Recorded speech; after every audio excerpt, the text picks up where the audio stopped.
Giang gai khốt thiang in run ka bela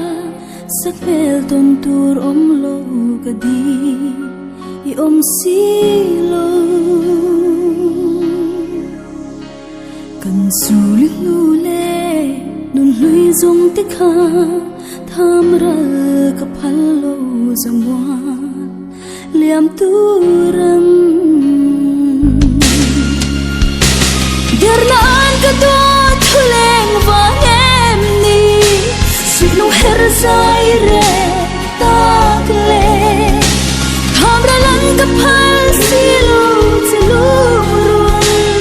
sinu herin lo kile ro vang ko azau nge zaleng an tam nge ma se ka tan kho ve la za a se chone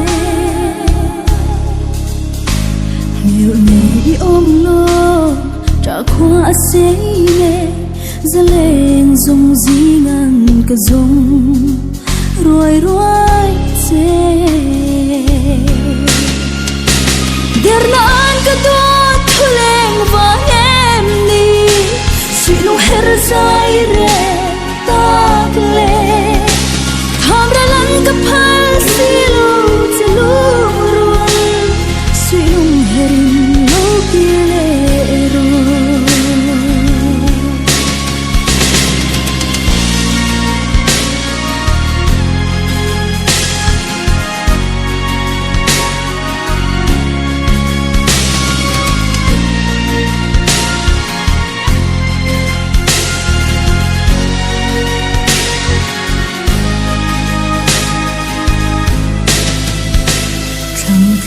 cô lan a herri re ral tianga thang len ko amui roi